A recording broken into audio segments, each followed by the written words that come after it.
যেহেতু শাস্তি দেওয়ার কথা বলছে, আবার বলছে যদি উপযুক্ত কারণ দেখাইতে না পারি তাইলে কি দিবেন? শাস্তি। এবার ভয়ে ভয়ে গেছে সুলাইমান আলাইহিস সালামের দরজার ভিতরে ঢুকছে। ঢোকার পরে সালাম কালাম দিয়েছে। দেওয়ার পরে বলেন, সুলাইমান আমি কই গেছিলাম জানেন? কই গেছিলেন? আমি এমন একটা জায়গায় গিয়েছিলাম যে জায়গা সম্পর্কে আপনি নিজেও জানেন না। বলেন সুবহানাল্লাহ। এখন প্রশ্ন আসতে পারে, সুলাইমান আলাইহিস সালামকে এত বড় বাদশাহী দিয়েছেন আর এইটা জানেন না, এটা কোনো কথা হইলো? এর কয়েকটা উত্তর হতে পারে। এর ভিতরে একটা উত্তর এরকম যে যখন কোনো মানুষ বিপদে পড়ে, তার যদি কোনো কারণ থাকে, যদি তার কোনো দোষ করুক বা যেটাই করুক না কেন, তার যদি কোনো উপযুক্ত বা যুক্তিযুক্ত কোনো কারণ থাকে, তো সেইটাকে একটু বাড়ায় বলে। বলে কি বলে না? তো হুদহুদ পাখি এ বাঁচার জন্য একটু বাড়ায় বলছে যে সুলাইমান আলাইহিস সালাম আপনি আমাকে জবাই করবেন, শাস্তি দিবেন, আমি এমন সংবাদ নিয়ে আসছি যে সংবাদ আপনিও জানেন। এটা একটা উত্তর হতে পারে। আর একটা উত্তর এটাও হতে পারে যে নবী তো আর সব জানেন না, এটাও হতে পারে। তো সুলাইমান আলাইহিস সালামকে গিয়ে বলছেন, আল্লাহ রাব্বুল আলামিন বর্ণনা করেন, ফাকালা আহাত্তু বিমা লাম তুহিত বি, হে নবী আমি যেটা দেখে আসছি, যেটা জেনে আসছি, এটা আপনিও জানেন না। কোত্থেকে আসছো? কোত্থেকে জেনে আসছো? সুলাইমান আলাইহিস সালাম জিজ্ঞেস করলেন, কোত্থেকে আসলা? পাখি বলে, অজিতুকা মিন সাবাইন বিনাবাই ইয়াকিন, সাবা নামক এলাকা থেকে আসলাম। ইয়ামানের একটা শহরের নাম সাবা, সেই সাবা নামক এলাকা থেকে আসলাম। তো কি দেখছো? কি হয়েছে? পাখিটা তখন উত্তর দেয়, ইন্নী ওয়াজাদতু ইমরাআতান তামলিকুহুম, আমি সাবাবাসীদের এখানে দেখলাম রাজত্ব করে একজন মহিলা। একজন মহিলা রাজত্ব করে। ওয়া উতিয়াত মিন কুল্লি শাই, রাজত্বের যত কিছু লাগে, যত উপকরণ লাগে, সব আল্লাহর পক্ষ থেকে তাকে দেয়া হয়েছে। বলেন সুবহানাল্লাহ। ওয়া উতিয়াত মিন কুল্লি শাই ওয়া লাহা আরশুন আযীম, রাজত্বের সব উপকরণ তাকে দেয়া হয়েছে। আর তার একটা সিংহাসন আছে, যেই সিংহাসনটা বিরাট বড়। কত বড়? মুফাসসিরিন ইকরাম বলেন তার পাশ, এই যে পাশ, এই পাশটা ছিল 40 হাত, লম্বা ছিল 80 হাত। কয় হাত? তাহলে আজিম কেন বলবে না? বিরাট বড় একটা সিংহাসন। ওয়াজাদতুহা কওমাহা ইয়াসজুদুনা লিশ-শামসি মিন দুনিল্লাহ, হুদহুদ পাখি বলে শুধু এটুকুই না, আল্লাহ এত নিয়ামত দান করার পরেও তারা আল্লাহকে সিজদা করে না। বলেন সূর্যকে সিজদা করে। আল্লাহকে সিজদা করে না, সূর্যকে সিজদা করে। শয়তান তাদের এই কাজগুলোকে সুন্দর করে সাজিয়েছে। তারা মনে করে আল্লাহর চেয়ে সূর্যকে যদি সিজদা করা যায় বেশি কাজ দিবে। তাদের কাছে শয়তান, দেখবেন কোন মানুষ যখন একবার খারাপ কাজ করে, প্রথম যদি খারাপ কাজ করে তার মনের মধ্যে একটু লাগে। লাগে কি লাগে না? কোন চোর জীবনে প্রথম চুরি করছে, প্রথম চুরি করেছে, তার কিন্তু চুরি করার পরে মনের মধ্যে অনুশোচনা হবে।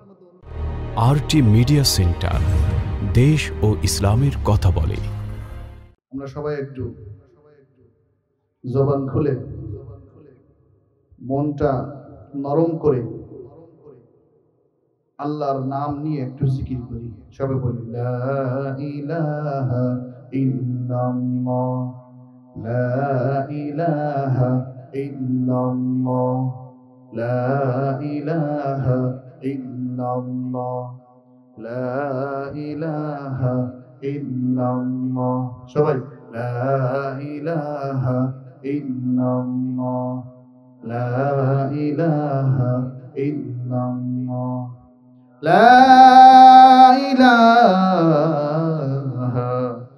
ইল্লাল্লাহ, মুহাম্মাদুর রাসূলুল্লাহ, সুবহানাল্লাহ ওয়ালহামদুলিল্লাহ, লা ইলাহা ইল্লাল্লাহ, সুবহানাল্লাহ ওয়ালহামদুলিল্লাহ, লা ইলাহা ইল্লাল্লাহ, সুবহানাল্লাহ।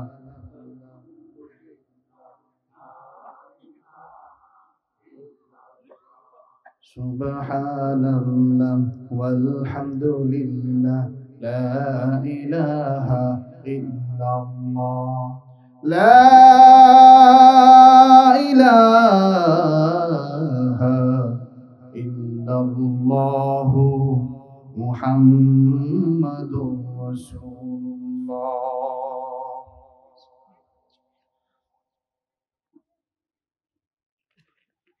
মানরা স্বতন্ত্র ইবতেদায়ী মাদ্রাসা ও এতিমখানা উদ্যোগে ৫৪তম বার্ষিক ওয়াজ মাহফিলের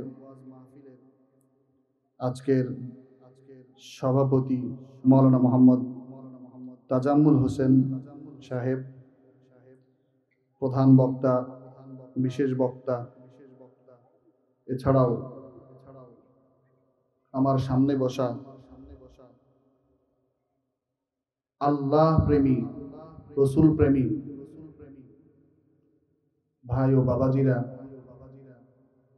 বিভিন্ন মাসাজিদ মাদারিসের সেরেতাজ ওলামা ইকরাম, পর্দার অন্তরালে অবস্থানরতা শ্রদ্ধা সম্মানিতা মা ও বোনেরা, সবাইকে অন্তরের অন্তঃস্থল থেকে আরেকবার সালাম দিই, আসসালামু আলাইকুম ওয়া রাহমাতুল্লাহ।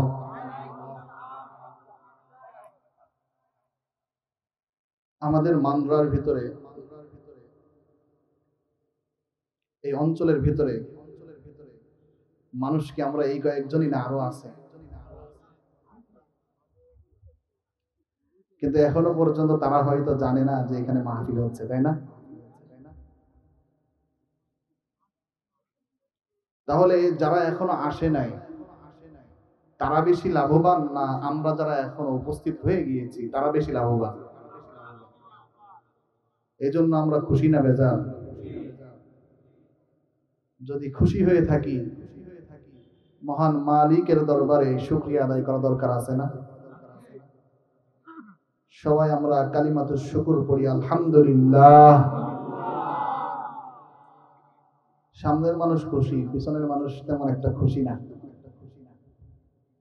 আপনারাও কি খুশি আছেন পিছনে যারা আছেন?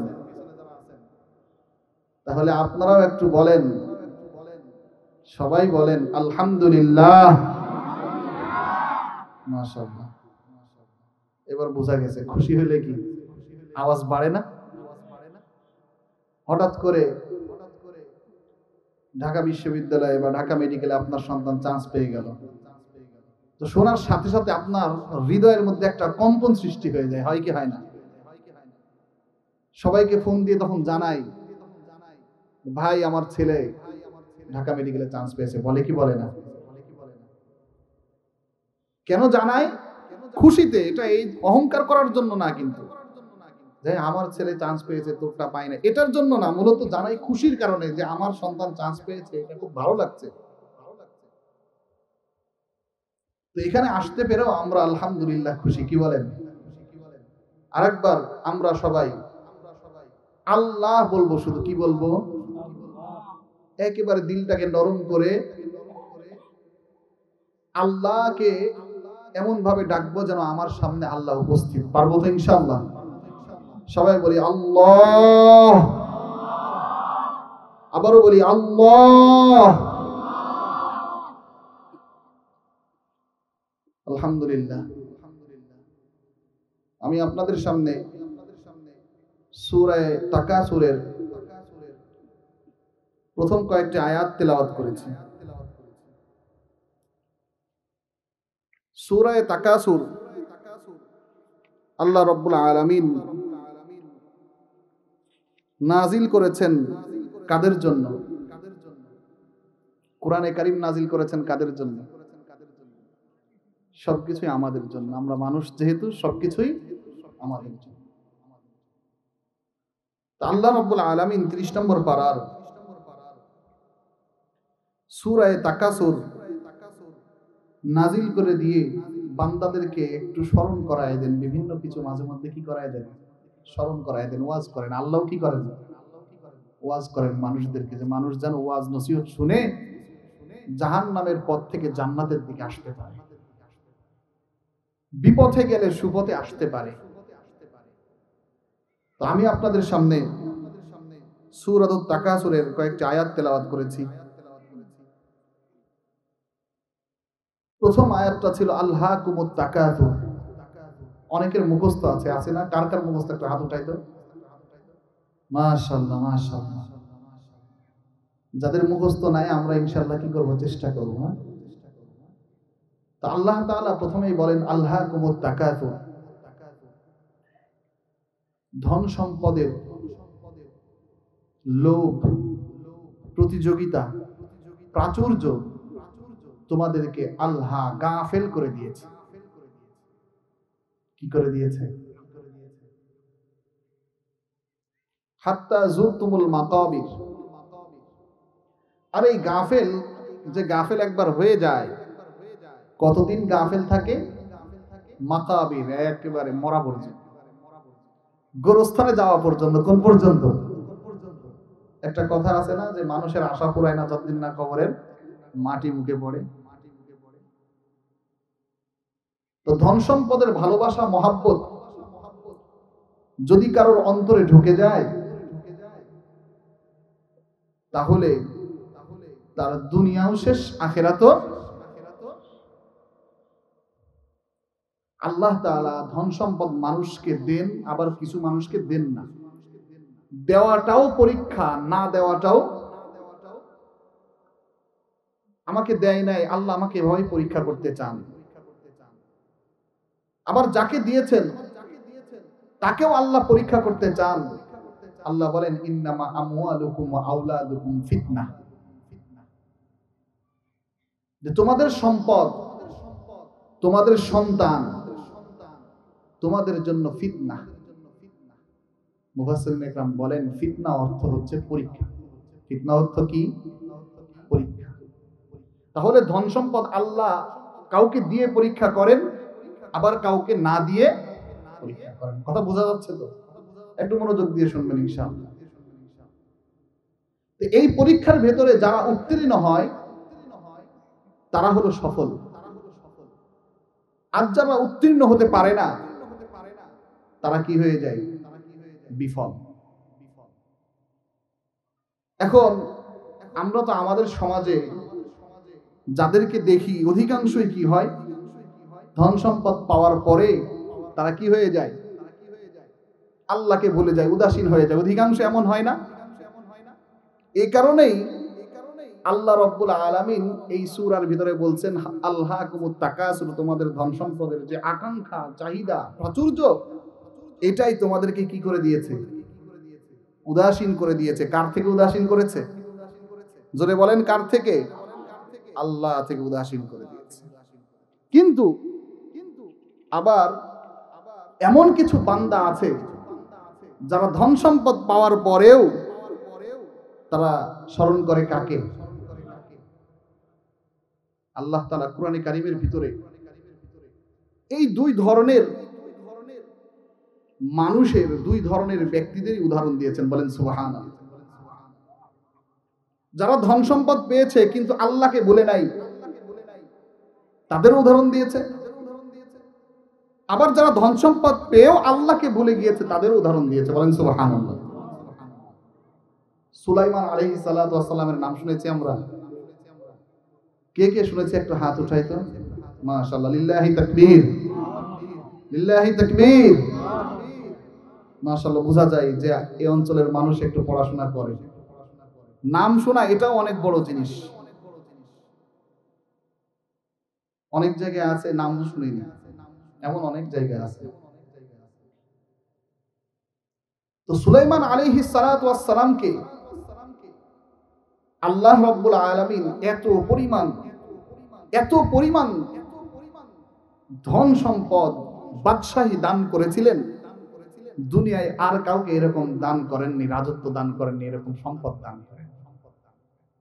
আল্লাহ রাব্বুল আলামিন সূরাতুন নামলের 15 নম্বর আয়াতে আল্লাহ রাব্বুল আলামিন বলেন বিসমিল্লাহির রহমানির রহিম ওয়ালাকাদ আতাইনা দাউদা ওয়া সুলাইমানা ইলমা।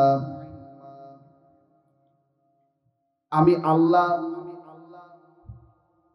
দাউদ এবং সুলাইমানকে ইলম দিয়েছি, কি দিয়েছি? কি দিয়েছি? এখন ইলম তার মানে একটা ফজিলতপূর্ণ জিনিস, কি বলেন? আল্লাহ যাকে ইলম দেন, নাহলে তো আল্লাহ বলতেন না। ইলমটাও কি জিনিস? ফজিলতপূর্ণ জিনিস। তো ইলম পাওয়ার পরে তারা কি বলে? وقال الحمد لله الذي فضلنا على كثير من عباده المؤمنين। যখন ইলমটা আল্লাহ রাব্বুল আলামিন দিয়েছেন, তখন তারা শুকরিয়া আদায় করছে কার? আল্লাহ। এরপরেই বলেন, وورث سليمان داود وقال يا أيها الناس علمنا منطق الطير وأوتينا من كل شيء। আল্লাহ রাব্বুল আলামিন সুলাইমান আলাইহিস সালাতু ওয়াস সালাম সম্পর্কে বলেন, সুলাইমান আলাইহিস সালাতু ওয়াস সালাম দাউদ আলাইহিস সালামের ওয়ারিশ হয়েছেন। ফলে সুলাইমান আলাইহিস সালাম মানুষকে ডেকে বলেন, ও মানুষ, উল্লিমনা মানতিকাত তাইর, আল্লাহ আমাকে পাখির ভাষা শিক্ষা দিয়েছেন। বলেন সুবহানাল্লাহ। কার ভাষা? একটা দুইটা পাখির না, যত পাখি আছে সব পাখির। বলেন সুবহানাল্লাহ। রাজত্বর পরিধিটা দেখেন, বাদশাহীর পরিধিটা দেখেন। শুধু পাখির ভাষা না, আল্লাহ রাব্বুল আলামিন পিঁপড়ার ভাষাও শিক্ষা দিয়েছেন। বলেন সুবহানাল্লাহ। সুলাইমান আলাইহিস সালাম তার সৈন্য সামন্ত নিয়ে একবার একটা উপত্যকার উপর দিয়ে যাচ্ছিলেন। সেই উপত্যকার পাশেই ছিল একটা পিঁপড়ার বাসা, পিঁপড়ার অনেকগুলো বাসা। সুলাইমান আলাইহিস সালাম যখন সৈন্য নিয়ে যাচ্ছিলেন,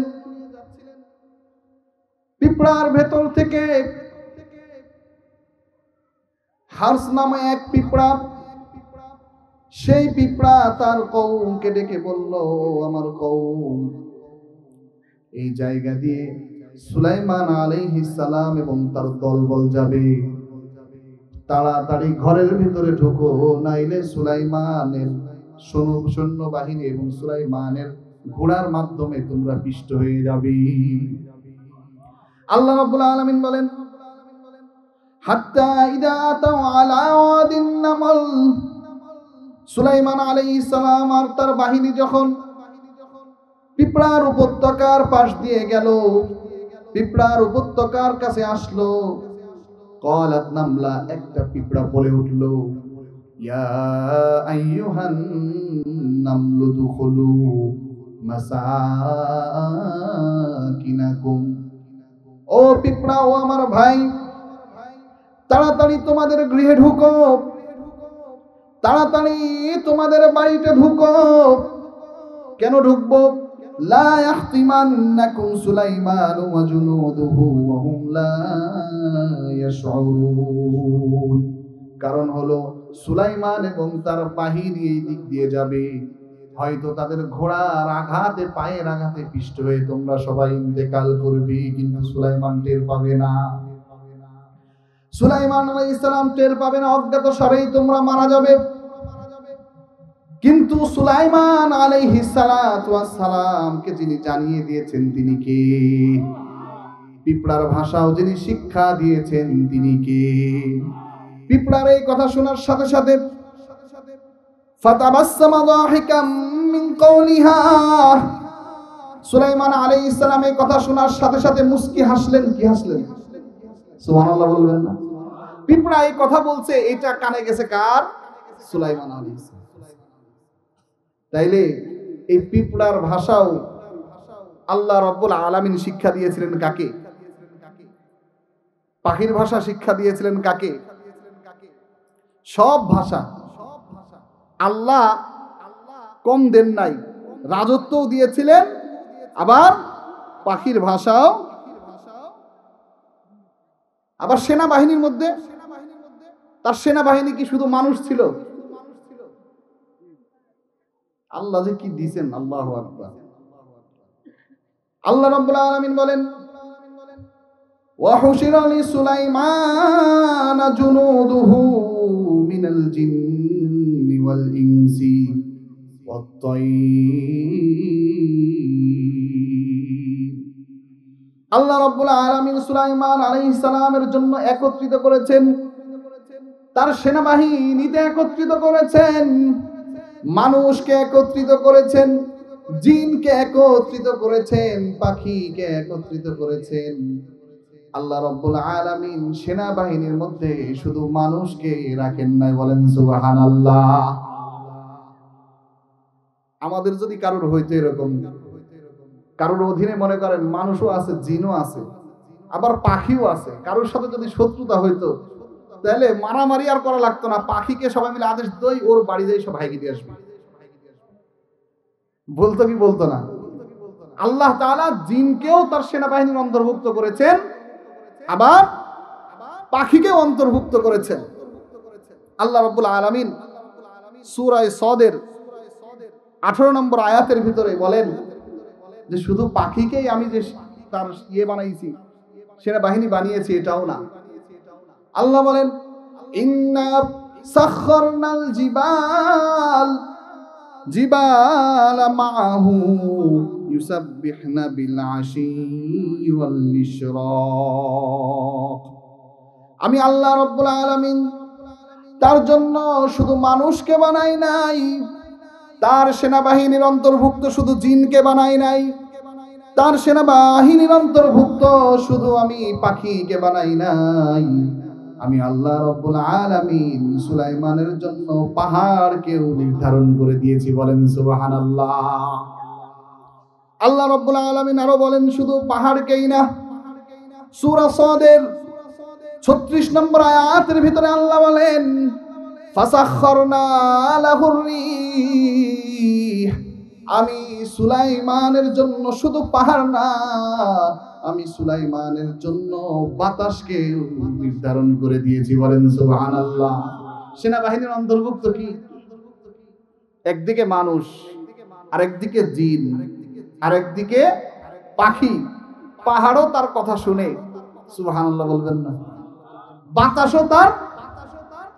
আল্লাহ বলেন, ওয়ালি সুলাইমান আর রিহা গুদুহা শাহরু ওয়া রাওয়াহুহা শাহর, আমি সুলাইমানের জন্য বাতাসকে নির্ধারণ করে দিয়েছি।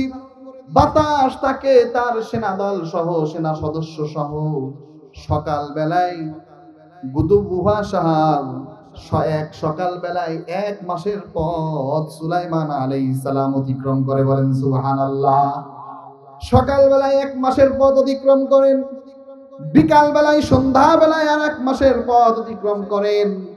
এত এত নিয়ামত দিয়ে যিনি সুলাইমান আলাইহিস সালামকে বাদশাহী দান করেছিলেন, তিনি কি? তো আল্লাহ তাআলা সুলাইমান আলাইহিস সালাতু ওয়াস সালামকে যে বাদশা হয়, এত কিছুর বাদশা হয়, যার কথা মানুষ শুনে, যার সেনাবাহিনী মানুষ, জিন, পাখি, পাহাড়, বাতাস, এত সব কিছু যার সেনাবাহিনীর অন্তর্ভুক্ত, এত সব কিছু যার অধীনস্থ, তাহলে বলেন তো সে কেমন ধনী? টাকা পয়সা তার কম, আমাদের থেকে কম না আমরা তার থেকে ধনী? কথা বলেন, বুঝেন নাই কথা? যে সুলাইমান আলাইহিস সালাতু ওয়াস সালামের সম্পদ আপনি অন্তর্ভুক্ত করেন, এত বড় বাদশাহী যার, সে কি গরিব?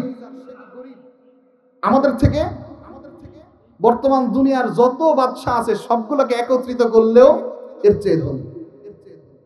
কিন্তু তিনি কি আল্লাহকে ভুলে গিয়েছেন? আমাদের একটু সম্পদ হয়ে গেলেই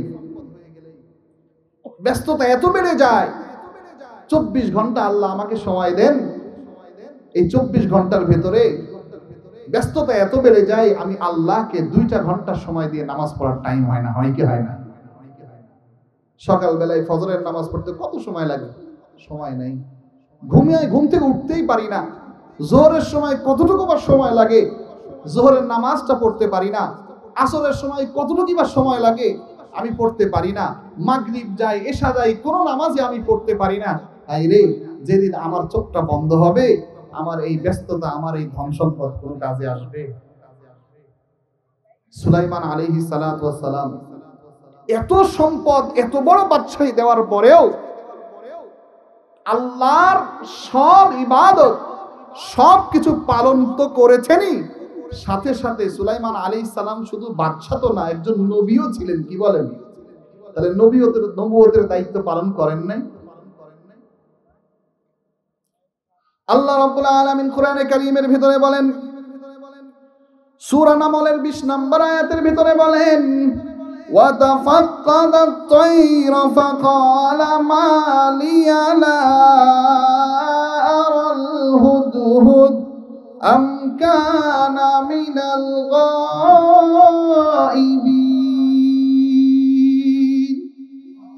আল্লাহ রাব্বুল আলামিন বলেন, সুলাইমান আলাইহিস সালাতু ওয়াস সালাম সেনাবাহিনী একত্রিত করলেন, খোঁজা শুরু করলেন, সবাই সবার জায়গায় ঠিক আছে কিনা, সবাই সবার ডিউটি পালন করছে কিনা।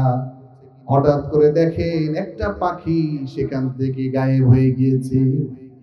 একটা পাখি সেখানে নাই। চিন্তা করেন, পাখি খুব বড় জিনিস, পাখিটা নাই। মুফাসসিরিন একরাম বলেন পাখিটার নাম হলো আম্বর। কি নাম? আম্বর। হুদহুদ যেমন শালিক, শালিক একটা জাত, শালিক একটা কিসের নাম? জাতের নাম। আমরা সবাই মানুষ, মানুষ আমরা হলো একটা জাতের নাম, কিন্তু মানুষের আবার আলাদা আলাদা নাম আছে না? গাধা, এই গাধা হলো একটা জাতের নাম। জিন একটা জাতের নাম, আলাদা আলাদা নাম থাকতে পারে। তো তাফসীর ইবনে কাসিরের ভিতরে বলে যে ওই যে পাখিটা হুদহুদ পাখি, এই হুদহুদ পাখির নাম ছিল আম্বর। নাম কি? নাই, হঠাৎ করে নাই, গেল কই রে? সুলাইমান আলাইহিস সালাম জিজ্ঞেস করলেন, ও কই গেছে? নাই কেন? দেখছি না কেন? পালায় আছে নাকি?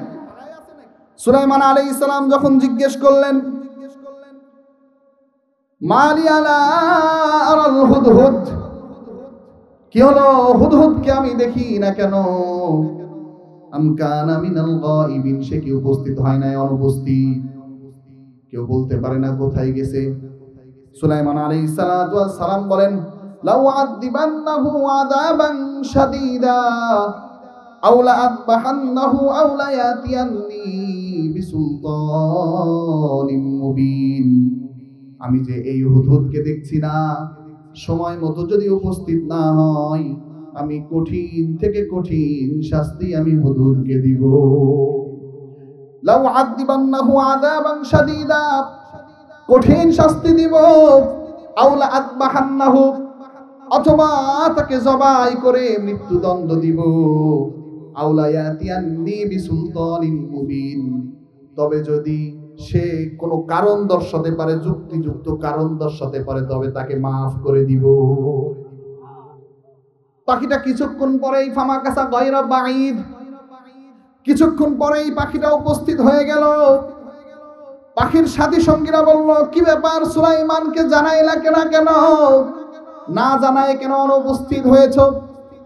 তুমি নাই। সুলাইমান আলাইহিস সালাতু ওয়াস সালাম জেনে গিয়েছেন আর বলেছেন, যদি উপযুক্ত কারণ দেখাতে না পারো তাহলে আমি তোমাকে শাস্তি দিব। পাখি তখন বলল, তাহলে একটু বাঁচার উপায় আছে। যেহেতু শাস্তি দেওয়ার কথা বলছে, আবার বলছে যদি উপযুক্ত কারণ দেখাইতে না পারি তাইলে কি দিবেন? শাস্তি। এবার ভয়ে ভয়ে গেছে সুলাইমান আলাইহিস সালামের দরজার ভিতরে ঢুকছে। ঢোকার পরে সালাম কালাম দিয়েছে, দেওয়ার পরে বলেন, সুলাইমান আমি কই গেছিলাম জানেন? কই গেছিলেন? আমি এমন একটা জায়গায় গিয়েছিলাম যে জায়গা সম্পর্কে আপনি নিজেও জানেন না। বলেন সুবহানাল্লাহ। এখন প্রশ্ন আসতে পারে, সুলাইমান আলাইহিস সালাম কি এত বড় বাদশাহী দিয়েছেন আর এইটা জানেন না, এটা কোনো কথা হইলো? এর কয়েকটা উত্তর হতে পারে।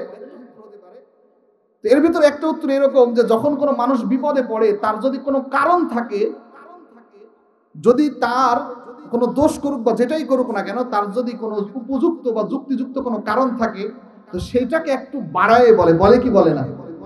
তো হুদহুদ পাখি এ বাঁচার জন্য একটু বাড়ায় বলছে যে সুলাইমান আলাইহিস সালাম আপনি আমাকে জবাই করবেন, শাস্তি দিবেন, আমি এমন সংবাদ নিয়ে আসছি যে সংবাদ আপনিও জানেন।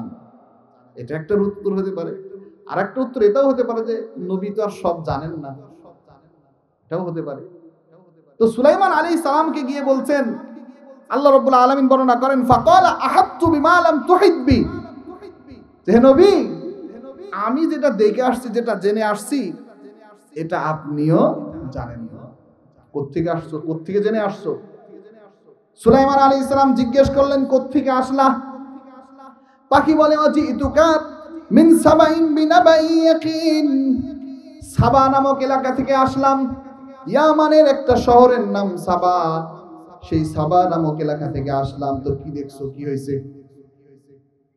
পাখিটা তখন উত্তর দেয়, ইন্নী ওয়াজাদতু ইমরাআতান তামলিকুহুম, আমি সাবাবাসীদের এখানে দেখলাম রাজত্ব করে একজন মহিলা, একজন মহিলা রাজত্ব করে। ওয়া উতিয়াত মিন কুল্লি শাই, রাজত্বের যত কিছু লাগে, যত উপকরণ লাগে, সব আল্লাহর পক্ষ থেকে তাকে দেয়া হয়েছে। বলেন সুবহানাল্লাহ। ওয়া উতিয়াত মিন কুল্লি শাই ওয়া লাহা আরশুন আযীম, রাজত্বের সব উপকরণ তাকে দেয়া হয়েছে, আর তার একটা সিংহাসন আছে, যেই সিংহাসনটা বিরাট বড়। কত বড়? মুফাসসিরিন ইকরাম বলেন, তার পাশ, এই যে পাশ, এই পাশটা ছিল 40 হাত, লম্বা ছিল 80 হাত। কয় হাত? তাহলে আজিম কেন বলবে না? বিরাট বড় একটা সিংহাসন। ওয়াজাতুহা কওমাহা ইয়াসজুদুনা লিশ-শামসি মিন দুনিল্লাহ, হুদহুদ পাখি বলে, শুধু এটুকুই না, আল্লাহ এত নিয়ামত দান করার পরেও তারা আল্লাহকে সিজদা করে না। বলেন, সূর্যকে সিজদা করে, আল্লাহকে সিজদা করে না, সূর্যকে সিজদা করে। শয়তান তাদের এই কাজগুলোকে সুন্দর করে সাজিয়েছে। তারা মনে করে আল্লাহর চেয়ে সূর্যকে যদি সিজদা করা যায় বেশি কাজ দিবে। তাদের কাছে শয়তান, দেখবেন কোন মানুষ যখন একবার খারাপ কাজ করে, প্রথম যদি খারাপ কাজ করে তার মনের মধ্যে একটু লাগে, লাগে কি লাগে না? কোন চোর জীবনে প্রথম চুরি করছে, প্রথম চুরি করেছে, তার কিন্তু চুরি করার পরে মনের মধ্যে অনুশোচনা হবে। কেউ অন্য কোনো গুনার কাজ করেছে, প্রথমবার করার পরে অনুশোচনা হবে, কিন্তু লাগাতার যখন কেউ কোনো গুনার কাজ করে, তখন এক সময় তার ভিতরের অনুশোচনা দূর হয়ে যায়, তার আর অনুশোচনা থাকে না। তো তারা যে আল্লাহকে সেজদা দেওয়া বাদ দিয়ে সূর্যকে পূজা করত, সূর্যকে সেজদা করত, এক সময় তো তাদের কাছে খারাপ লাগতো, কিন্তু যখন আস্তে আস্তে আস্তে আস্তে আস্তে আস্তে ইলমে ওহী শেষ হয়ে গেছে, ইলমে ওহীর জ্ঞান যখন তাদের কাছে লোপ পেয়ে গিয়েছে, এবার সূর্যকেই পূজা করা শুরু করেছে ভালোভাবে। আর শয়তান আবার তাদের কাছে দেখায় কি? এটাই ভালো। এজন্য দেখেন না যে আমাদের সমাজের ভিতরেও অনেক মানুষ আছে যে দেখা যায় সন্তান হয় না, গিয়ে মান্নত করে কার কাছে? মাজারে মান্নত করে। করে না? তারা মুসলমানই, কিন্তু মান্নত করে কোথায়? মাজারে। তো সন্তান দেওয়ার মালিক কে? তো এটা যদিও প্রথম অবস্থায় খারাপ মনে হয়, কিন্তু যে মান্নত করে তাকে যদি এটা বলা যায়, সে আবার এটার পিছনে উল্টা যুক্তি দেয়। দেয় কি দেয় না? তো যুক্তি দেওয়ার অর্থই হলো তার কাছে এটা ভালো, নাহলে যুক্তি দিবে কেন? বুঝার জন্য একটা বিষয়, আর উল্টা যুক্তি দেওয়া আরেকটা বিষয়। তো শয়তান তাদের কাছে ওই কাজটাই ভালো করে রেখেছে, যার কারণে যুক্তি দেয়। তো সাবাবাসীদের যে বাদশা ছিলেন, একজন নারী বাদশা ছিলেন, নাম হলো বিলকিস। তো সে সহ আরো যারা ছিল সবাই সেজদা করত কাকে? সূর্যকে। সুলাইমান আলাইহিস সালাম বললেন, তুমি সংবাদ তো ঠিক দিলে, বুঝলাম, এই সংবাদটা কি ঠিক আছে? তুমি না এখন বললা ঠিক আছে কিনা, তোমার একটা পরীক্ষা নিব। কি পরীক্ষা? আমি একটা চিঠি লিখে দিব, এই চিঠিটা তুমি দিবে এবং দেখবো এর উত্তর কি আসে। যদি উত্তর আসে বুঝলাম যে হ্যাঁ, বাস্তবে তুমি সত্য কথা বলছো, আর যদি উত্তর না আসে তাহলে বুঝো। আল্লাহ এই কথাটাই বলেন, ক্বালা সানানজুরু আসাদাকতাম কুনতা মিনাল কাযিবিন, আমি দেখব তুমি সত্য কথা বললা না মিথ্যা কথা বললা। কেমনে দেখবেন? ইযহাব বিকিতাবি হাদা, আমার এই চিঠিটা নিয়ে যাও, ফাআলকি ইলাইহিম, তাকে দাও। এরপরে কি? কাই সুম্মা তাওয়াল্লা আনহুম, চিঠিটা দেওয়ার পরে তুমি সরে আসবে, ফানজুর মাদা ইয়ারজিউন, দেখবে তারা কি করে, এটা আমার নোটিস করবে। চিঠিটা যখন দিয়ে দিল, ওই আম্বর পাখি, হুদহুদ পাখি বিলকিসের ঘরে গিয়ে বিলকিসের হাতে যখন ছুটে করে চিঠিটা দিয়ে দিল, দেওয়ার পরে সাথে সাথে ওই হুদহুদ পাখিটা পাশে সরে গেল। বিলকিস দেখে অত্যন্ত আশ্চর্যান্বিত হলেন, কি ব্যাপার, পাখি এত শিক্ষিত হলো কেমনে? এটাও হলো একটা বিষয়, আদব। কোন মানুষকে কিছু দিব, এরপরে একটু সাইডে সরে যাওয়া, এটা মানুষ, আদব। একজন আর একজনকে ভদ্রতার জন্য এমন করে। কিন্তু এই পাখিটা এমন কেমন শিক্ষা পেয়েছে, যে শিক্ষার কারণে আমাকে চিঠি দিয়ে পাশে দাঁড়ায় আছে। বলেন সুবহানাল্লাহ। বিলকিসের মনের মধ্যে একটু পরিবর্তন হয়ে গেল পাখিটা দেখেই। চিঠিটা যখন খুললেন, বুঝতে পারলেন এটা সুলাইমানের পক্ষ থেকে আসছে। পাখিটা দেখার পরে বুঝলেন এটা অত্যন্ত বড় কোনো জায়গা থেকে পাখিটা আসছে, শিক্ষিত কোনো পাখি। আবার যখন চিঠির মর্মটা দেখলেন, বুঝলেন এটাও অত্যন্ত দামি একটা চিঠি। সভাসদকে ডাক দিলেন, তার যারা সভাসদ আছে, মন্ত্রীবর্গ আছে, ডাক দিলেন। ডাক দিয়ে বললেন, ক্বালাত ইয়া আইয়ুহাল মালাউ ইন্নী উলকিয়া ইলাইয়া কিতাবুন কারীম। ও আমার সভাসদ, এদিকে আসো, এদিকে আসো, আমার কাছে আসো, আমার কাছে আসো। অহংকার করো না, অহংকার করে আমাকে তুচ্ছ তাচ্ছিল্য করো না, আমার আক্রমণের অপেক্ষায় থেকো না। ওয়াতুনি মুসলিমিন, আমার কাছে কি অবস্থায় আসো? মুসলমান অবস্থায়। কি অবস্থায়? আমার কাছে যে আসবা, এটা কি অবস্থায় আসবা? মুসলমান অবস্থায়, এমনি এমনি আইসো না। ক্বালাত ইয়া আইয়ুহাল মালাউ আফতুনি ফি আমরি। ওই বিলকিস সভাসদকে ডাক দিয়ে বললেন, ও আমার সভাসদ, আফতুনি ফি আমরি, আমাকে যে চিঠি দেওয়া হয়েছে, এই চিঠির বিষয়ে তোমরা পরামর্শ দাও। তার মানে আমি যে যাব মুসলমান অবস্থায়, তার মানে হলো আত্মসমর্পণকারী হিসাবে আমাকে যে যেতে বলা হয়েছে, আমি কি এখন যাব না কি করব? পরামর্শ দাও। সভাসদ বলে উঠল, মা কুনতু কাতিআতান আমরান হাত্তা তাশহাদুন। ক্বালু নাহনু উলু কুওয়াতিন ওয়া উলু বাসিন শাদীদিন ওয়াল আমরু ইলাইকি ফানজুরি মাযা তা'মুরিন। সভাসদ বলে উঠল, আমরা অত্যন্ত শক্তিশালী একটা দল, আমাদের শক্তি অনেক বেশি, আমাদের সৈন্য সামন্ত অনেক বেশি, আবার আমরা প্রচন্ড যোদ্ধা, যুদ্ধের ময়দান থেকে কখনো পলায়ন করি নাই। তবে আমাদের শক্তিও আছে, সামর্থ্য আছে, আমরা ভালো যোদ্ধা। তবে সিদ্ধান্ত যিনি নিবেন তিনি হলেন আপনি। আপনি যেটা বলবেন সেটা শুনবেন। শক্তিও আছে, সামর্থ্য আছে, কিন্তু আপনি যদি বলেন যে আমাদেরকে আত্মসমর্পণ করতে হবে, মুসলমান হতে হবে, আমরা মুসলমান হব। আর যদি বলেন যে আমরা যুদ্ধ করব, আপনার জন্য যুদ্ধ করতেও প্রস্তুত। তো বিলকিস বলে উঠলেন, ক্বালাত ইন্নাল মুলুকা ইযা দাখালু ক্বরিয়াতান আফসাদুহা। চিঠি দেখে বুঝতে পারছিলেন এটা অনেক বড় কারোর পক্ষ থেকে চিঠি। তার মনের মধ্যে তখন থেকেই পরিবর্তন হওয়া শুরু হয়েছে। সভাসদদেরকে বললেন, যদি আমাদের উপরে আক্রমণ হয় আর যদি তারা কোনোভাবেই বিজয়ী হয়, তবে মনে রাখবে, কোনো বাদশা যদি কোনো এলাকার ভেতরে ঢুকে ওই এলাকাকে ধ্বংস করে দেয়, শুধু এলাকাকে ধ্বংসই করে না, ওয়াজআলু আইজ্জাতা আহলিহা লিল্লাহ, এলাকাকে ধ্বংস করে দেয়, আর এলাকার ভিতরে যারা সম্মানিত আছে, এলাকার ভিতরে যারা সম্মানজনক অবস্থানে আছে, তাদেরকে লাঞ্ছিত, অপদস্থ ওই সমাজের ভিতরে ওই বাদশারা করে। যেহেতু সমাজের ভিতরে বাদশারা এমনই করে, তাই আমাদের কাজ হলো ওয়া ইন্নী মুরসিলাতুন ইলাইহিম বিহাদিয়াহ।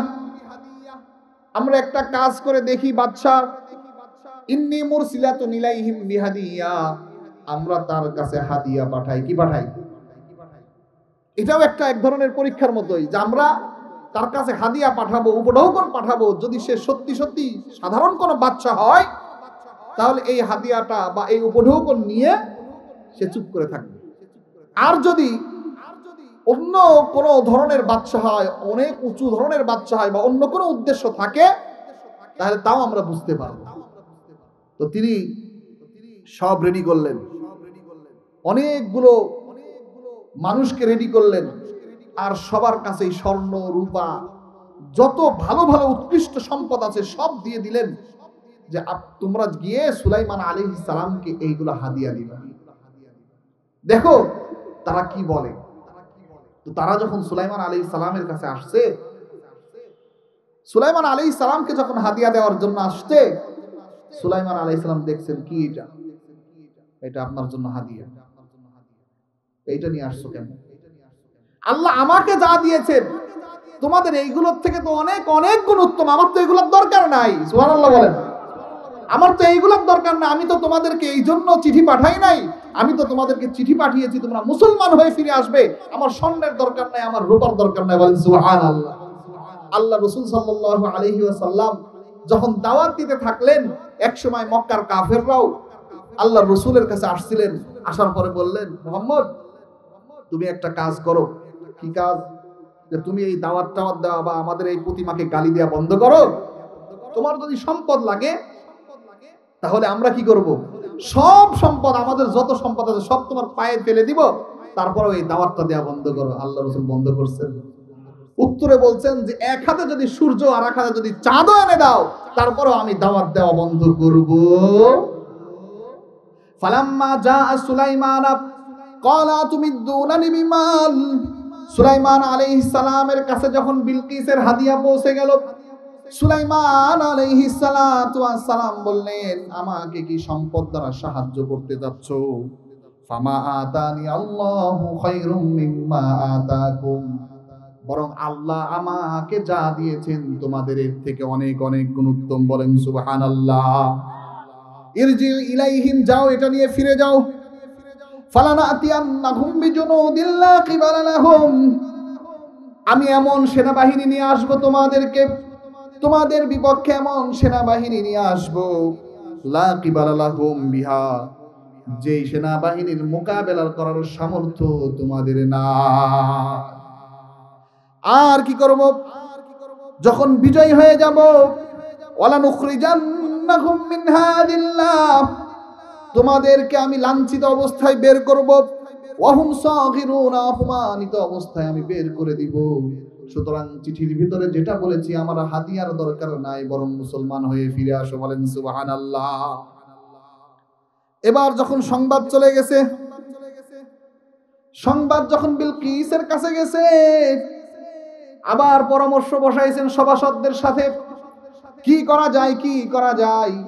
বিলকিস আগেই যেহেতু পরিবর্তন হয়ে গিয়েছে, বিলকিস তখন বলে উঠলেন, তাহলে এখন আর এইভাবে থাকার দরকার নাই, চলো আমরা সুলাইমানের দরবারে চলে যাই। বলেন সুবহানাল্লাহ। বিলকিস তখন 10,000 সেনাবাহিনী, 10,000 মানুষ নিয়েছেন, যে 10,000 মানুষের প্রত্যেকের অধীনে 1 লাখ করে সেনাবাহিনী নিয়েছেন। বলেন সুবহানাল্লাহ। বিলকিস যখন এখানে বের হয়েছে, সুলাইমান আলাইহিস সালাতু ওয়াস সালাম টের পেয়েছেন, যেহেতু ওই পাখিটা বলছিল তার সিংহাসনটা অনেক বড়। সুলাইমান আলাইহিস সালাম তার মুজিজা দেখানোর জন্য একটু সংবাদ দিলেন। মুজিজা কেন? নবীরা মুজিজা দেখায় বা মুজিজা যে মাঝে মধ্যে প্রকাশ পায়, এটা প্রকাশ এই জন্য করেন যেন মানুষ এই মুজিজা দেখে নবীদের প্রতি আরো অনুগত হয়, আনুগত্যশীল হয়, আল্লাহকে যেন চিনতে পারে। এজন্য সুলাইমান আলাইহিস সালাম তার সভাসদদের যারা ছিল তাদেরকে বললেন, ক্বালা ইয়া আইয়ুহাল মালাউ আইয়ুকুম ইয়াতিনি বিআরশিহা, কে আছে এমন যে বিলকিস আমার এখানে পৌঁছানোর আগে আগেই তার সিংহাসনটা এনে দিতে পারবি? সে আমার এখানে মুসলমান হয়ে আসার আগে আগে সিংহাসনটা আনতে পারবে। ক্বালা ইফরিতুম মিনাল জিন আনা আতিকা বিহি ক্বাবলা আন তাকুমা মিন মাকামিক।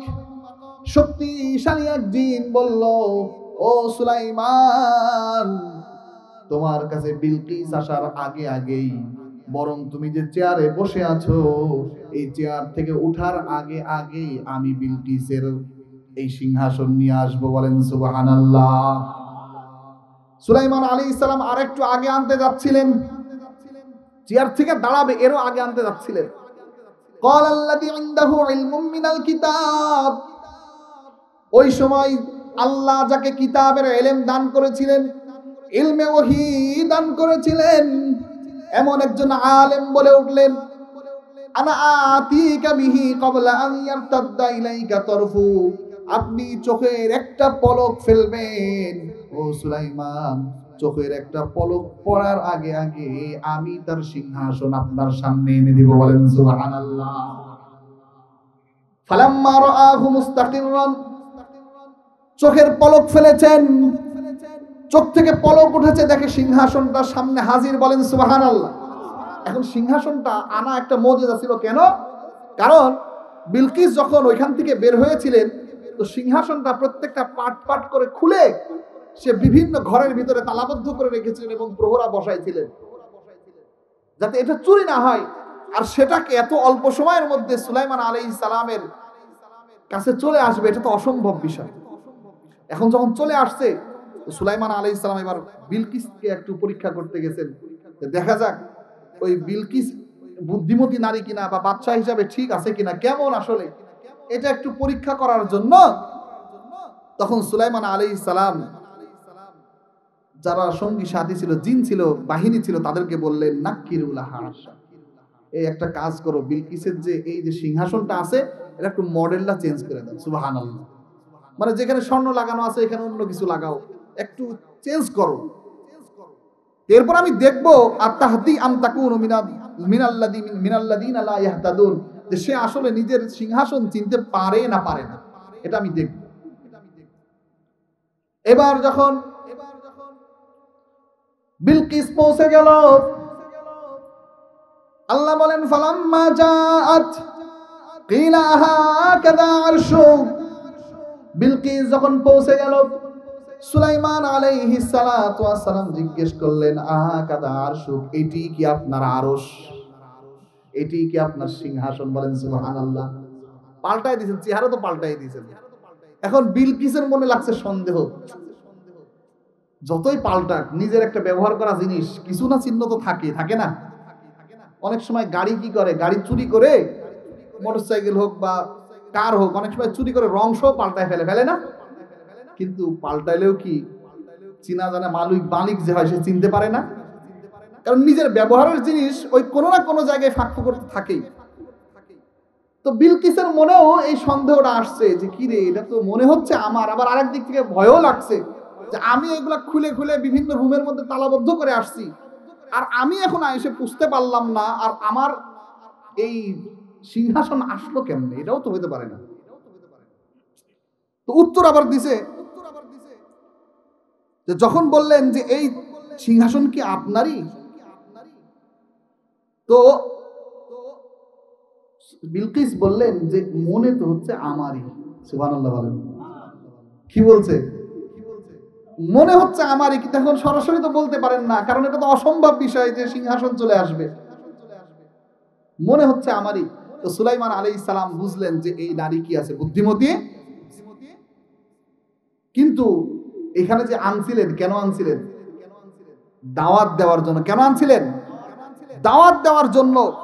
যখন এখানে আসলেন আর সুলাইমান আলাইহিস সালামের নাজ নিয়ামত দেখলেন, যখন বালাখানা দেখলেন, যখন তার বাদশাহী দেখলেন, যখন তার সেনাবাহিনী দেখলেন, সবকিছু দেখার পরে বিলকিস এত কিছু থাকার পরেও সে নিজে নিজে উপলব্ধি করলো যে আমি তো মনে করতাম এই এলাকার মধ্যে, অত্র এলাকার ভিতরে আমি সর্বা, আমি সবার সেরা, কিন্তু আমার এই বাদশাহী সুলাইমানের বাদশাহীর সামনে কিছুই না। বলেন সুবহানাল্লাহ। قالت رب إني ظلمت نفسي وأسلمت مع سليمان لله رب العالمين।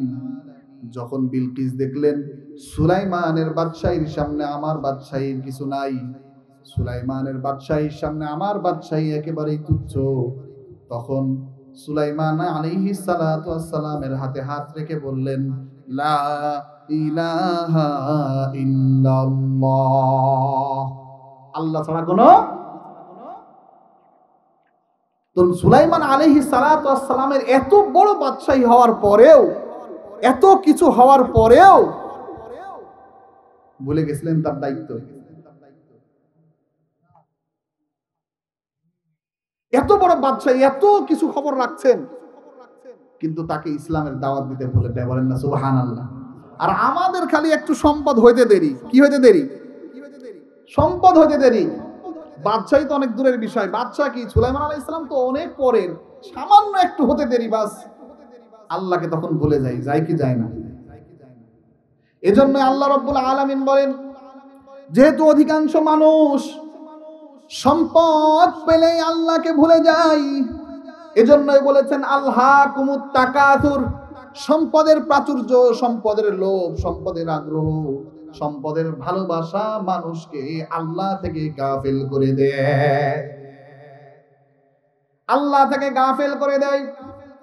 আল্লাহর হুকুম তখন মানতে চায় না।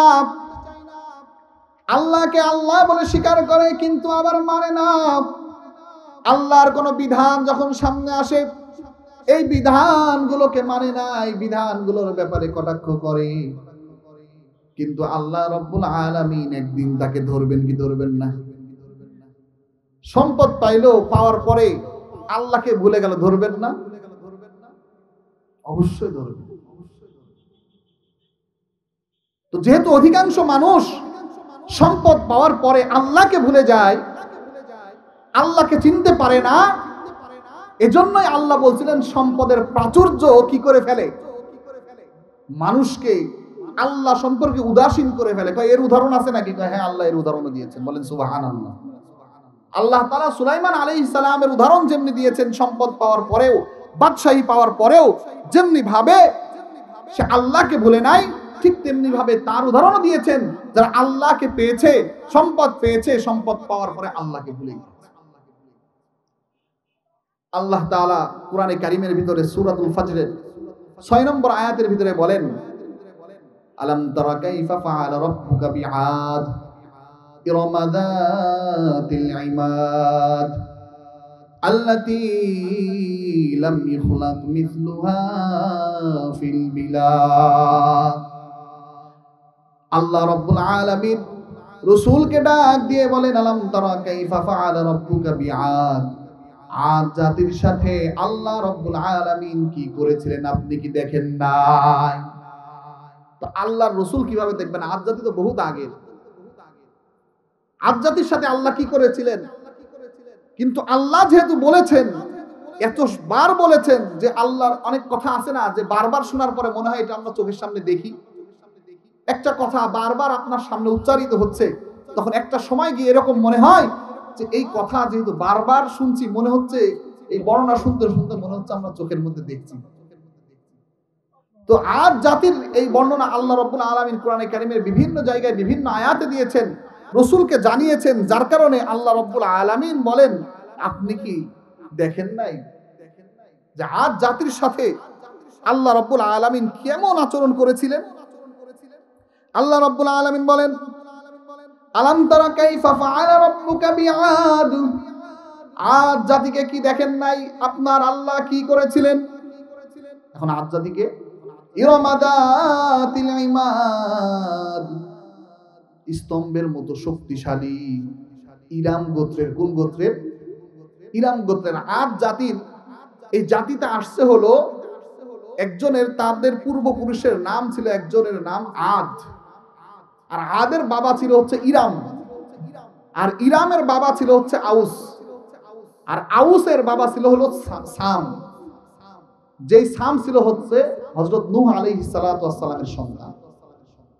তাহলে নূহ আলাইহিস সালামের সন্তান ছিল সাম, সামের সন্তান ছিল আউস, আউসের সন্তান ছিল ইরাম, আর ইরামের সন্তান হলো আদ, আর এই আদের সন্তানগুলোকে কি বলা হয়? আদ জাতি। তো আল্লাহ রাব্বুল আলামিন তাদের সম্পর্কে বলেন, আল্লাতী লাম ইখলাক মিসলুহা ফিল বিলাদ, তারা খুব শক্তিশালী ছিল, আল্লাতী লাম ইখলাক মিসলুহা ফিল বিলাদ, এই দেশের ভিতরে এই পৃথিবীর ভিতরে তাদের মতো করে আর কাউকে বানানো হয় না। অনেক শক্তিশালী ছিল, ধন সম্পদের প্রাচুর্য ছিল, অনেক লম্বা লম্বা হতো। তাফসীরের কিতাবের ভিতরে আসছে, যখন কোন বাহিনীর সাথে কোন জাতির সাথে আদ জাতির যুদ্ধ হতো, আদের কোন কোন লোক ওই জাতির বিরুদ্ধে একাই দাঁড়ায় যাইতেন, আর বিশাল বড় একটা পাথর তুলে ওই অন্যান্য জাতির বিরুদ্ধে মারতেন। ওই পাথরের আঘাতে অন্যান্য জাতি মারা যাইত, আর আদ এমনি বিজয় লাভ করত। কেমন শক্তিশালী ছিল, এমন শক্তিশালী জাতি পাহাড় কেটে ঘর তৈরি করতে, বলেন সুবহানাল্লাহ। আমরা তো এখন চিন্তা করি পাহাড় কেটে ঘর করা এখন সহজ হয়ে গেছে, পাথরের পাহাড় এর মধ্যে নকশা করতে এখন তো অনেক প্রযুক্তি আসছে, অনেক কিছু আছে, টেকনিক আসছে। কিন্তু এটা চিন্তা করেন রাসূলের জামানারও প্রায় 2000 বছর আগের কথা, আরো বেশি আগের হবে। সেই জামানায় তারা বিশাল বিশাল ঘর তৈরি করতো। আল্লাহ যেমনি দেহও দিয়েছিল, শক্তিও দিয়েছিল, অর্থ সম্পদও দিয়েছিল। এই যে অর্থ সম্পদ, যখনই অর্থ সম্পদ আল্লাহ তাদেরকে দিলেন, শক্তি যখনই তাদেরকে দিলেন, বাস আল্লাহর পথ থেকে ফিরে আসা শুরু হয়ে গিয়েছে, আল্লাহকে ভুলা শুরু হয়ে গিয়েছে। আল্লাহ রাব্বুল আলামিন বলেন, যখন আদ আল্লাহকে ভুলে গেল, আদ জাতিকে ফিরানোর জন্য, আল্লাহকে চিনানোর জন্য আল্লাহ রাব্বুল আলামিন হুদ আলাইহিস সালামকে আদ জাতির কাছে প্রেরণ করলেন। হুদ আলাইহিস সালামকে আদ জাতির কাছে প্রেরণ করলেন। হুদ আলাইহিস সালাম তাদেরই অন্তর্ভুক্ত, তাদেরই বংশের অন্তর্ভুক্ত, জাতির অন্তর্ভুক্ত। আল্লাহ বলেন, ওয়া ইলা আদিন আখাহুম হুদা। আল্লাহ রাব্বুল আলামিন আদ জাতির কাছে হুদ আলাইহিস সালামকে প্রেরণ করলেন।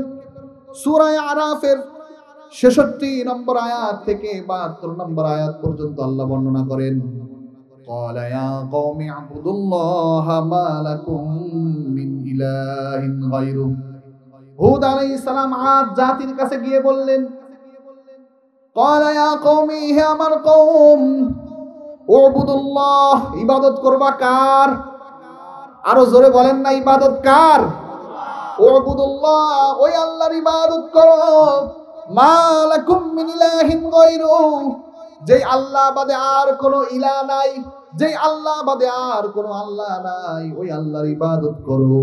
তোমরা সম্পদ পেয়ে আল্লাহকে ভুলে গিয়েছো, আল্লাহর হুকুম ভুলে গিয়েছো, এটা বাদ দাও, বরং ইবাদত করো আল্লাহ। কিন্তু তার ভিতরে আদ জাতির ভিতরে সম্পদের কারণে আল্লাহকে ভুলে গিয়েছে। এমন ভুলেছে যে ব্যক্তি আল্লাহর জন্য দাওয়াত দিচ্ছে, আল্লাহর ইবাদতের জন্য বলছে, সেই ব্যক্তিকেই তখন শুরু করেছে নির্বোধ বলা, বলেন না ঠিক কিনা? এমনি ভাবে শুধু সেই জামানায় না, সেই জামানায় না,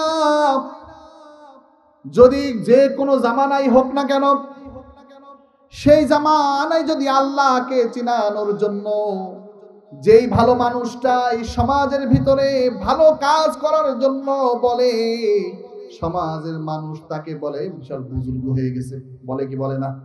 সবাই মিলায় মদ খাচ্ছে, একজন ভালো মানুষ আছে, সে বলল মদ খাবে না, বন্ধুরা বলে বাবা বিশাল বুজুর্গ, বলে কি বলে না? সিগারেট সবাই খাচ্ছে, সে খাবে না, আরে বাবা সুফি সাহেব উঠে আসছে, সিগারেট খাবে না। শুধু সেই জামানায় না, বরং প্রত্যেকটা জামানায় যারা ভালো কাজের আদেশ করেছে, খারাপ কাজ থেকে নিষেধ করেছে, তারা সব জামানায় নির্যাতিত হয়েছে, তারা সব জামানায় নিপীড়িত হয়েছে, তাদের সব জামানায় মানুষের কথা শুনতে হয়েছে, ঠিক কিনা?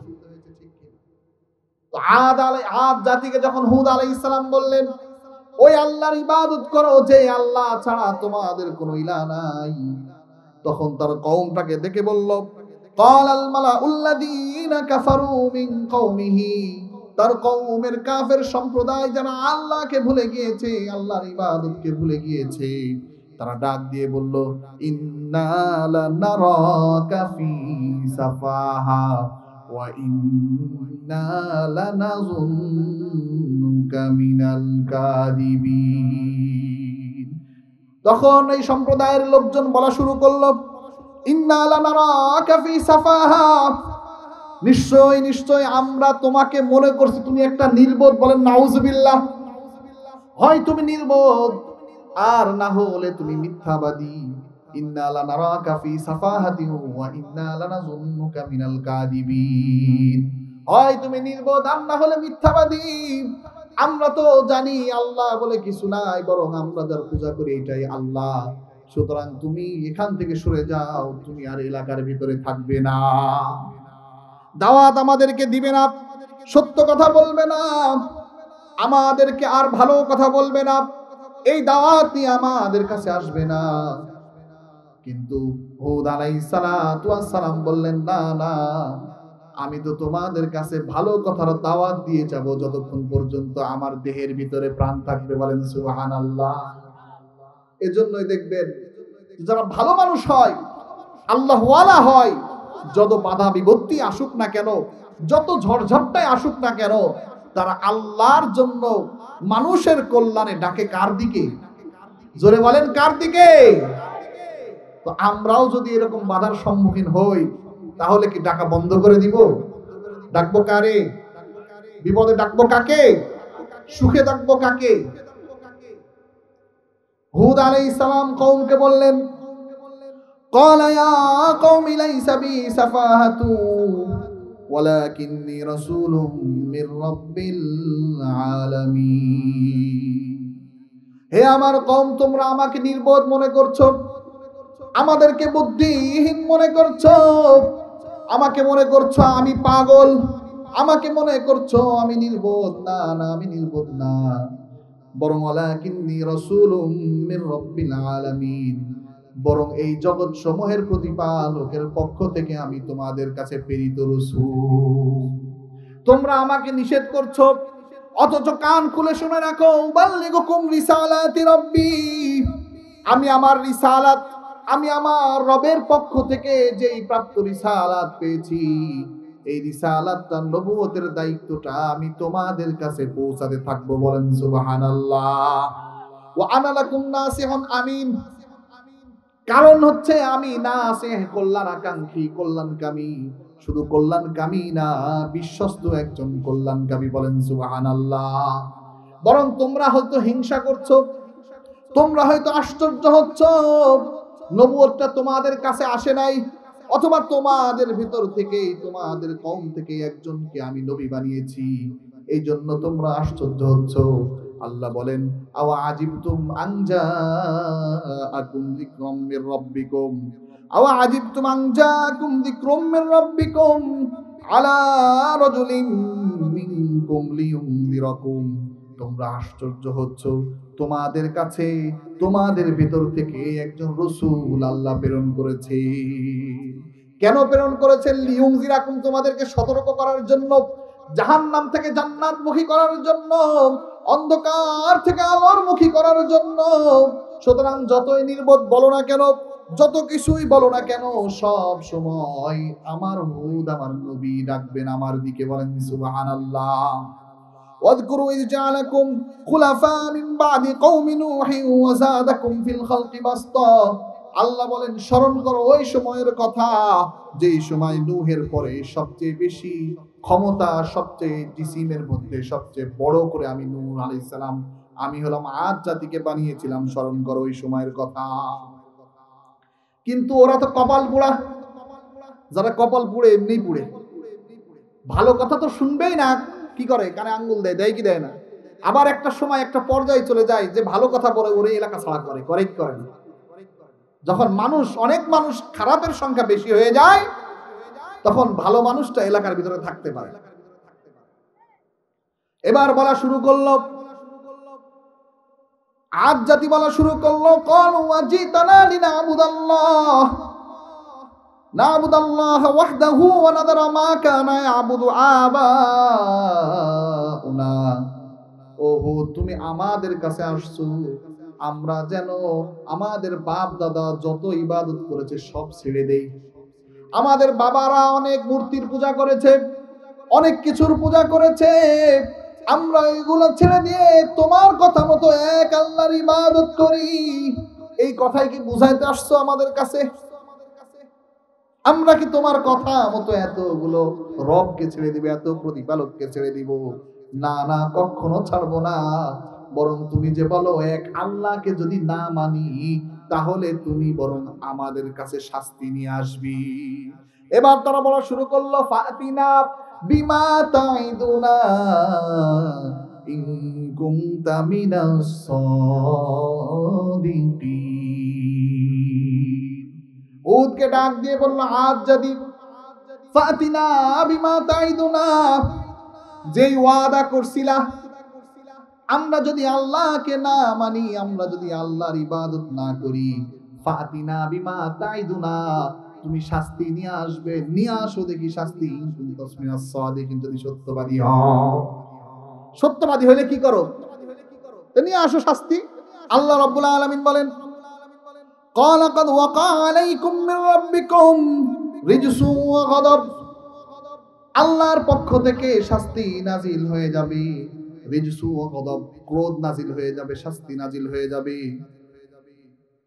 আতুজাদিলুনানি ফি আসমাইন সাম্মাইতুমুহা আনতুম ওয়া আবাউকুম মা নাযালাল্লাহু বিহা মিন সুলতান। হুদ আলাইহিস সালাম তখন বললেন, তোমরা তোমাদের বাপ দাদা কিছু মূর্তির নাম ধরে ধরে ডাকতো, মূর্তিগুলোকে ডাকতো, এগুলোই যদি ডাকতে থাকো আর এই বিষয়ে যদি আমার সাথে তর্ক করে থাকো, যদি এমনটাই করতে থাকো, ফান্তাজিরু, অপেক্ষা করো। কিসের শাস্তি? চাইলা না? আমি যদি সত্যবাদী হয়ে থাকি তাহলে কি করবা? শাস্তি চাইলা। ফাতিনা বিমা তাইদুনা ইন কুনতা মিনাস সাদিকিন, যে হুদ তুমি যদি সত্যবাদী হও তো শাস্তি নিয়ে আসো। হুদ আলাইহিস সালাম কি বললেন? তোমরা মিথ্যার উপরে আসো। তোমার বাপ দাদারা বিভিন্ন দেবদেবীদেরকে ডাকে, যে ব্যাপারে আল্লাহ কোনো প্রমাণ নাজিল করেন নাই, এটা নিয়ে যদি তোমরা এত শক্তিশালী হয়ে থাকো, আর আমি আসছি সেই আল্লাহর কাছ থেকে যে আল্লাহ আমাদেরকে সৃষ্টি করেছেন, তার সাথে চ্যালেঞ্জ দিচ্ছ, ফান্তাজিরু, অপেক্ষা করো। কি করো? ফান্তাজিরু ইন্নী মাআকুম মিনাল মুনতাজিরিন, অপেক্ষা করো, আমিও তোমাদের সাথে অপেক্ষা করছি। বলেন সুবহানাল্লাহ। বেশি দিন করা লাগছে নাকি অপেক্ষা? হুদ আলাইহিস সালাম যখন এই কথা বললেন, ফাআনজাইনাহু ওয়াল্লাযীনা মাআহু বিরাহমাতিন মিন্না, আল্লাহ রাব্বুল আলামিন বলেন, হুদ আলাইহিস সালামকে আমি বাঁচিয়ে দিলাম, ওয়াল্লাযীনা মাআহু বিরাহমাতিন মিন্না, আর হুদ আলাইহিস সালামকে যারা মেনেছিল, যারা হুদ আলাইহিস সালামের কথা মতো চলতো, তাদেরকে আমি মুক্তি দিয়ে দিলাম। বলেন সুবহানাল্লাহ। ওয়া কাতানা দাবিরাল্লাযীনা কাযযাবু বিআয়াতিনা, আর আমি আদ জাতিকে ধ্বংস করে দিলাম, আদ জাতিকে ধ্বংস করে দিলাম। কেন ধ্বংস করলাম? ওমা কানু মুমিনিন, তারা মুমিন ছিল না। কি ছিল না? মুমিন না হওয়ার কারণে আর চ্যালেঞ্জ করার কারণে আমি কি করলাম? তাদেরকে ধ্বংস করে দিলাম। এখন ধ্বংসটা কেমনে? একবারে খুব সোজাভাবে ধ্বংস করছেন আল্লাহ। আল্লাহ যখন শাস্তি দেন এমনি এমনি দেন না, সেই রকম ধরায় ধরেন। আল্লাহ রাব্বুল আলামিন সূরা হাক্কার ভিতরে বলেন, সূরা হাক্কার 6 নম্বর আয়াত থেকে আল্লাহ রাব্বুল আলামিন বলেন, ওয়া আম্মা আদুন ফাউহলিকু বিরিহিন সারসারিন আতিয়া, আদ জাতিকে ধ্বংস করে দেওয়া হলো বিরিহিন সারসারিন আতিয়া, লাগাতার ঘূর্ণিঝড়ের মাধ্যমে। বলেন না নাউজুবিল্লাহ। ঘূর্ণিঝড় লাগাতার। কেমন ঘূর্ণিঝড়? দেখবেন অনেক বাতাস হলে আপনারা যদি নিজেদেরকে একটু ছেড়ে দিতে চান, অনেক সময় কি করে? বাতাস আমাদেরকে ঠেলে অন্যদিকে নিয়ে যায় না? তো এটা তো এমনি সাধারণ ঝড়, কিন্তু আল্লাহ যখন আযাব দেওয়ার জন্য যে বাতাসটা দেন, ওই বাতাসটা এমন ছিল যে আদ জাতির যারা মুমিন না, এদেরকে এক একজনকে এই বাতাসের তোড়ে একেবারে উপরে তুলে ফেলছে, আসমানের দিকে তুলে ফেলছে, এবং সেখান থেকে দুমড়ে মুচড়ে একবারে ফেলে দিচ্ছে মাটিতে। কোন সময় কোন দেওয়ালের সাথে লাগছে, কোন সময় এই দিকে লাগছে। মুফাসসিরিন ইকরাম বলেন যে যখন এক একজন মানুষকে আকাশে তুলে ফেলছে, এক একজন মানুষকে যখন নিচে আছাড় মারছে, তখন এক একজনের মাথা কেটে পড়ে যাচ্ছে, ভেঙে পড়ে যাচ্ছে, কারোর হাত ভেঙে পড়ে যাচ্ছে, কারোর পা ভেঙে পড়ে যাচ্ছে। নাউযুবিল্লাহ। আল্লাহর শাস্তি। এটা তো একদিন না, এই বাতাস তো অল্প সময় ধরে হয় নাই। আল্লাহ রাব্বুল আলামিন বলেন সাখখারাহা আলাইহিম সাবআ লায়ালি ওয়া সামানিয়াতা আইয়ামিন হুসুমান ফাতারাল কওমা ফিহা সারআ। সাখখারাহা আলাইহিম, আমি ওই বাতাসকে নির্ধারণ করে দিলাম সাবআ লায়াল, 7 রাত। কয় রাত? লাগাতার 7 রাত। ওয়া সামানিয়াতা আইয়াম, 8 দিন। 7 রাত 8 দিন আমি এই বাতাসকে লাগাতার দিলাম। ফাতারাল কওমা ফিহা সারআ, তখন তোমরা কওমকে দেখবে একেবারে মৃত অবস্থায় সবগুলো পড়ে আছে, মৃত অবস্থায় সব শেষ। 7 দিন শুধু বাতাস যদি দেয় আল্লাহ। মাঝে মধ্যে তো ওই যে ঘূর্ণিঝড় হয় না, আমাদের দেশেই তো হয়। এর আগে আইলা হয়ে গেছে, সিডর হয়ে গেছে, কতক্ষণ, বেশি সময় তো না, তাতেই তো দেখা যায় কি কত মানুষ মারা যায়। আর আল্লাহ 7 রাত 8 দিন যদি এরকম বাতাস দেয়, যেই বাতাসের ভিতরে মানুষকে তুলে তুলে আছাড় মারে, তাহলে সেই বাতাসটাই কি অবস্থা হবে। এজন্য আল্লাহ রাব্বুল আলামিন বলেন ফাতারাল কওমা ফিহা সারআ, কওমকে দেখবে একেবারে মৃত অবস্থায় পড়ে আছে। আল্লাহ উদাহরণ দিয়ে বলেন শুধু মৃত অবস্থায় পড়ে আছে এমন না, কাআন্নাহুম আজাযু নাখলিন খাওয়িয়া, যেমন খেজুর গাছের কাণ্ডগুলো পড়ে থাকে এইরকম ভাবে পড়ে আছি। মাঝে মধ্যে আমাদের এলাকায় যখন ঝড় হয় দেখবেন কিছু কিছু গাছগুলো, কিছু কিছু গাছ এমন ভাবে পড়ে যে পিছনের মাটি টাটি শিকড় টিকড় সব উঠে যায় না। তো আল্লাহ তাআলা খেজুর গাছ দিয়ে এরকম বুঝাইলেন কাআন্নাহুম আজাযু নাখলিন খাওয়িয়া, অন্তঃসার শূন্য খেজুর কাণ্ডের মতো পড়ে থাকে মানুষগুলো, সব পড়ে আছে, মাথা নাই কারোর, হাত নাই কারোর, পা নাই। ফাহাল তারা লাহুম মিন বাকিয়া, আদ জাতি যখন ধ্বংস হয়ে গেছে, আদ জাতির কাউকে কি আপনি জীবিত অবস্থায় আর পেয়েছেন নাকি? তেরা কি পেয়ে ধ্বংস হয়েছিল? আদ জাতি কেন ধ্বংস হয়েছিল? আল্লাহকে অস্বীকার করার কারণে। আর আল্লাহকে অস্বীকার করেছে কিসের কারণে? অহংকার, ধন সম্পদ বেশি হয়ে যাওয়ার কারণে। এই কথাই বলছিলাম, আল্লাহ সম্পদ দিয়ে পরীক্ষা করেন, আবার সম্পদ না দিয়েও পরীক্ষা করেন। কাউকে সম্পদ দিয়ে পরীক্ষা করেন আর কাউকে সম্পদ না দিয়ে। আদ জাতিকে আল্লাহ রাব্বুল আলামিন সম্পদ দিয়ে পরীক্ষা করেছেন। আমার অনেককে সুলাইমান আলাইহিস সালাতু ওয়াস সালামকে নবুয়তের সাথে সম্পদ দিয়ে পরীক্ষা করেছেন, কিন্তু সুলাইমান আলাইহিস সালাম সম্পদ পাওয়ার পরেও শুকরিয়া আদায় করেছেন কার?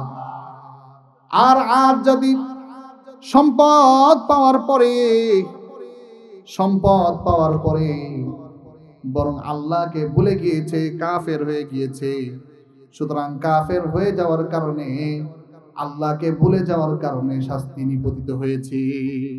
শুধু সেই না, আল্লাহ রাব্বুল আলামিন সম্পদ কারুনকেও দিয়েছিলেন না? কারুনের নাম তো আমরা জানি না? কারুনকেও আল্লাহ সম্পদ দিয়েছিলেন, শুধু একটু অল্প সম্পদ না, বহুত সম্পদ আল্লাহ রাব্বুল আলামিন দিয়েছিলেন। কেমন সম্পদ? তার যে ধনভাণ্ডারগুলো ছিল, এত সম্পদ ছিল, এই ধনভাণ্ডার থাকার কারণে তার যে ধনভাণ্ডারের যে চাবি, কি চাবি, মনে করেন ব্যাংকে কেউ টাকা রাখছে, তো এই ব্যাংকের টাকাটা পুরা সময়টা হলো ব্যাংকের ভিতরে, টাকাটা হলো জড়াইতো, আর ব্যাংকের চাবি সামান্য একটুখান, তাই না? তা আল্লাহ বলেন এত সম্পদ আমি দান করেছি, যে ধনভাণ্ডারের এত সম্পদ আমি দান করেছি, আর এত ধনভাণ্ডার আমি দান করেছি, ওর চাবি বহন করার জন্য অনেক যুবক পোলাপান লাগতো। বলেন সুবহানাল্লাহ। কি সম্পদ দান করেছিলেন? কোন কোন বর্ণনায় আসছে যে 7টা গাধা মিলায়ে তার শুধু ধনভাণ্ডারের চাবিগুলোই বহন করত। প্রথম দিকে ভালো ছিল, পরে সম্পদ যখন বেড়ে গেল, বাস আল্লাহকে ভোলা শুরু হয়ে গেল। আল্লাহ রাব্বুল আলামিন সূরা কসসের 76 থেকে 82 নম্বর আয়াত পর্যন্ত বলেন, ইন্না কারুনা কানা মিন কওমি মূসা ফাবাগা আলাইহিম। কারুন ছিল মূসা আলাইহিস সালাতু ওয়াস সালাম সম্প্রদায়ের। ফাবাগা আলাইহিম, একই সম্প্রদায়ভুক্ত হওয়ার পরেও কারুন বনি ইসরাইলের উপরে জুলুম করত, নিজ স্বজাতির উপরে জুলুম করত। এরকম মানুষ আমাদের সমাজে আছে না নাই? টাকা হয়ে গিয়েছে, ভাইয়ের উপরে জুলুম করে, ভাইয়ের শক্তি নাই, ভাইয়ের জমি মেরে খায়, আছে না নাই? টাকা পয়সা হয়ে গিয়েছে, বোনের জমি মেরে খাই, এইরকম ভাই সমাজে আছে না নাই? টাকা পয়সা বেশি হয়ে গিয়েছে, টাকা পয়সা আল্লাহ সম্পদ দান করেছে, কিন্তু বাবা মাকে দেখে না, এমন সন্তান দুনিয়ার ভিতরে আছে না নাই? ইন্না কারুনা কানা মিন কওমি মূসা ফাবাগা আলাইহিম। সম্পদ যখন বেশি হয়ে গিয়েছে, বনি ইসরাইল তার নিজের সম্প্রদায়, নিজের কওম, কারুন তার বনি ইসরাইলের উপরে শাস্তি দেওয়া শুরু করলো, জুলুম করা শুরু করলো। ওয়াতাইনাহু মিনাল কুনুজি মা ইন্না মাফাতিহাহু লাতানু বিল উসবাতি উলিল কুওয়া। আল্লাহ বলেন, এত সম্পদ আমি দান করেছি, তার সম্পদের শুধু চাবিগুলো, ধনভাণ্ডার, গোডাউন, এই গোডাউনের চাবিগুলো বহন সাধারণ কোনো মানুষ করতে পারতো না, একজন দুইজন মানুষ করতে পারতো না। এই চাবিগুলো বহন করার জন্য অনেক অনেক যুবক মানুষ, শক্তিশালী মানুষের প্রয়োজন ছিল। বলেন আল্লাহু আকবার। এবং সে এটা নিয়ে খুব খুশি ছিল। ইয ক্বালা লাহু কওমুহু লা তাফরাহ, যখন এটা নিয়ে খুব খুশি হয়ে বেড়াইতো, তার কওম তাকে বলতো, না না, এরকম খুশি হয়ো না, এরকম অহংকার করো না। ইন্নাল্লাহা লা ইউহিব্বুল ফারিহিন, সম্পদ পেয়ে যারা এরকম অহংকার করে তারা কখনো কি হইতে পারে না, আল্লাহর প্রিয় হতে পারে না। তুমি সম্পদ পেয়ে গিয়েছো, তুমি তো আমাদেরই সন্তান, তুমি তো আমাদেরই ভাই, তুমি তো আমাদেরই চাচা, সম্পদ পাওয়ার কারণে তুমি আমাদের উপরে জুলুম করছো। আল্লাহ রাব্বুল আলামিন এই জুলুমকে সহ্য করবেন না। কথা বলেন ঠিক কিনা? ওয়াবতাগি ফীমা আতাকাল্লাহুদ দারাল আখিরাতা ওয়ালা তানসা নাসীবাকা মিনাদ দুনিয়া। সুতরাং এই সম্পদ পেয়ে আল্লাহকে ভুলে যেও না, বরং এই সম্পদ পেয়ে এই সম্পদটাকে আখিরাত পাওয়ার জন্য কাজে লাগাও। সম্পদ যেহেতু আল্লাহ দিয়েছেন, এই সম্পদটাকে কিসের জন্য কাজে লাগাও? আল্লাহকে পাওয়ার জন্য। কাকে পাওয়ার জন্য? আপনার সম্পদ দিয়েছে, আপনি মাদ্রাসায় দান করেন। আপনার সম্পদ দিয়েছে, আপনি নারায়ে তাকবীর। প্রধান অতিথির আগমন। নারায়ে তাকবীর।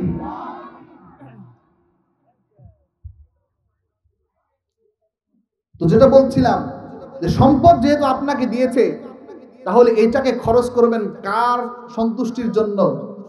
আল্লাহকে সন্তুষ্টির জন্য। এখানে যে মাদ্রাসা আছে, মাদ্রাসার উদ্যোগে হচ্ছে, এলাকাবাসীর উদ্যোগে হচ্ছে, মাদ্রাসায় দান করেন, মসজিদগুলো আছে, মসজিদে দান করেন। যখন আপনি দান করবেন আল্লাহকে পাওয়ার উদ্দেশ্যে, আল্লাহ আপনার উপরে খুশি হয়ে যাবেন, তখন আপনিও হয়তো সুলাইমান আলাইহিস সালাতু ওয়াস সালামের সাথে হাশরের ময়দানে জান্নাতে চলে যাবেন। বলেন সুবহানাল্লাহ। আল্লাহ রাব্বুল আলামিন আমাদের সবাইকে সেই তৌফিক দান করেন। সবাই আল্লাহুম্মা আমিন।